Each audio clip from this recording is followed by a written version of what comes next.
Khandelwal sir, पहला सवाल मेरा आपसे ही होगा। सर, जहां तक मैं समझ पा रहा हूं, अच्छी बात यह है कि बिना किसी बाध्यता के रिकवरी मैकेनिज्म अब और बेहतर होगा, खासकर रेरा में। लेकिन आपसे हमने कई बार बात की, आपने रेरा के सुधार के लिए मुखर होकर बात की, जिसका नतीजा हमने इस तरह के बदलावों को होते हुए देखा भी। बड़ा सवाल यह है सर कि शक्तियां तो पहले से निहित होनी चाहिए थी, फिर इतनी देरी क्यों? जो रेरा कानून है, उस कानून का जो सेक्शन 40 है, उसमें दो प्रावधान है। एक प्रावधान है मनी रिकवरी का, यानी चाहे वो पेनल्टी हो, चाहे वो कॉम्पेंसेशन हो, चाहे वो रिफंड हो, चाहे वो इंटरेस्ट हो, उसकी रिकवरी के लिए जो सब सेक्शन 1 है सेक्शन 40 का, उसमें दिया हुआ है कि as prescribed as arrears of land revenue वो रिकवर होगा। सेक्शन सब सेक्शन 2 जो है 40 का, वो कहता है कि एनफोर्समेंट ऑर्डर्स का कैसे होगा। शुरुआत में हरियाणा सरकार ने जब नियम बनाए थे तो उस समय 40(2) के तहत जो सिविल कोर्ट की पावर्स थी, वो पावर्स उसको दे दी गई रेरा को, ताकि एडजुडिकेटिंग ऑफिसर्स उन पावर्स का इस्तेमाल करके रिकवरी भी कर सके और एनफोर्समेंट ऑर्डर्स का भी करा सके। कानून ने तो एक बहुत बड़ी ताकत दी रेरा को कि जो एनफोर्समेंट था इन ऑर्डर्स का, पर्टिकुलरली इंटरेस्ट, कॉम्पेंसेशन और रिफंड का, जी। उसको सरकार के रेवेन्यू के बराबर माना गया। एरियर्स ऑफ लैंड रेवेन्यू की जो ये प्रोसीजर है, जी। ये प्रोसीजर बड़ा ही प्रोसीजर ऐसा है, बहुत ही कोर्सिव प्रोसीजर है। 7 साल बीत चुके हैं रेरा को आए हुए खंडेलवाल सर। भले ही हरियाणा के घर खरीदारों को अब उनके हाथ काफी मजबूत होंगे, लेकिन दूसरे राज्यों का क्या होगा? इस तरह के बुनियादी बदलाव के लिए किस बात का इंतजार है बाकी राज्यों के रेरा को? देखिएगा कि अभय उपाध्याय जी ने एक बड़ी अच्छी बात कही है कि पावर तो हो सकती है आपके पास, पर पावर का यदि आपने इस्तेमाल नहीं किया तो पावर किसी काम की नहीं है। हद तक यह स्थिति सही है। हमारे यहाँ भी शुरुआत में ये समस्या थी हरियाणा में, लेकिन हम लोगों ने सब सेक्शन 2 का प्रयोग करके सिविल कोर्ट की पावर को इस्तेमाल करते हुए हम लोगों ने शुरुआत में बहुत सारे एग्जीक्यूट किए। हरियाणा लैंड रेवेन्यू एक्ट की जो धारा 27 है, जी। उसके सबसेक्शन 1 में ये प्रोविजन है कि ओके। एनी पर्सन, उस पर रेवेन्यू ऑफिसर्स की पावर दी जा सकती है। He can be designated as a revenue officer. Revenue officer means financial commissioner, commissioner और कलेक्टर। जी। तो इसमें, एंड ये this section has been used many times.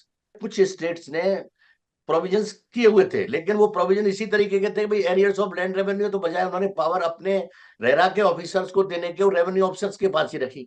हम्म। चूंकि 7 साल का पीरियड एक बहुत होता है एक एक्ट के प्रॉपर। अभी तक ये एक्ट, मतलब देखा जाए तो प्रॉपरली अभी तक ये एक्ट इतना इंप्लीमेंट नहीं हुआ है, इसके रिजल्ट जितने आने चाहिए थे, जो आशा की गई थी इस एक्ट से, बिल्कुल। लेकिन स्पेसिफिक पावर की कमी के कारण इतना इफेक्टिव इंप्लीमेंटेशन नहीं हो पाया था। अब बिल्कुल। चूंकि हमें आशा करनी चाहिए कि एक और हमें हर चीज पर हमें भरोसा रखना चाहिए कि भरोसा होगा तभी हम आगे आगे बढ़ेंगे। और इसके कारण एलओटीज को मैं समझता हूँ कि बहुत बड़ी सहूलियत मिलने जा रही है। 100%। और एलओटीज को जो परेशानी होती थी अब तक, इसमें चूंकि पावर्स क्या है, 8 डिफरेंट किस्म से, यानी सरकार का जो एरियर ऑफ लैंड रेवेन्यू की तरह रिकवरी करते हैं, तो उसमें 8 डिफरेंट तरीके दिए हुए हैं किस तरह से रिकवरी होगी। सबसे पहले एक सर्टिफिकेट जारी हो गया। सर्टिफिकेट जाने के बाद डिमांड जारी हो जाएगी। डिमांड पे उसने पैसा दे दिया तो ठीक है, अदरवाइज रेवेन्यू ऑफिसर के पास, यानी कलेक्टर के पास ये पावर है कि वो अपने किसी भी ऑफिसर की ड्यूटी लगा सकता है कि इस आदमी को अरेस्ट करो, डिटेन करो, अरेस्ट करो, मेरे पास लेके आओ। ओके। और चूंकि वो खुद कलेक्टर है, रेवेन्यू ऑफिसर, चूंकि यहाँ जिसको एडजुडिकेटिंग ऑफिसर को कलेक्टरी पावर नहीं है, तो या तो रेवेन्यू ऑफिसर को कलेक्टर के पास भी ले आना, उसके हम्म। पास ही आएगा वो। He can detain him for a period of 1 month, 1 महीने से अंदर रख सकता है। जाहिर तौर और पर। बिल्कुल सर, बड़ा रिलीफ है। हरियाणा के जो है एलओटीज को इससे एक बड़ा फायदा होगा। खंडेलवाल सर, आपने कई किताबें लिखी हैं, कानून की जबरदस्त जानकारी रखते हैं। बीते 7 सालों में आप रेरा की स्थिति कहां देखते हैं? क्या अपने लक्ष्य को पाने के लिए यह पूरी तरह से पूर्ण हो चुका है, या और कई बदलाव करने की जरूरत है?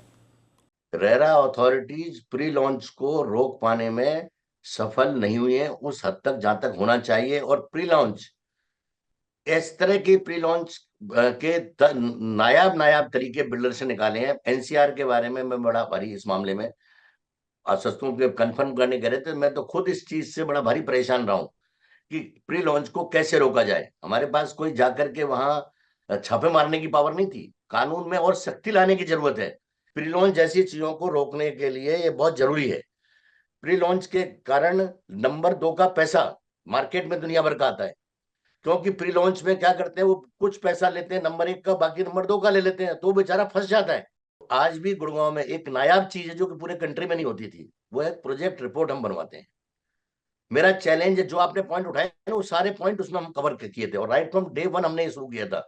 इस प्रोजेक्ट रिपोर्ट में आपने कहा ना स्पेसिफिकेशंस, स्पेसिफिकेशंस की डिटेल्स एंड ये सारे प्रोजेक्ट रिपोर्ट ये अपलोड होती है।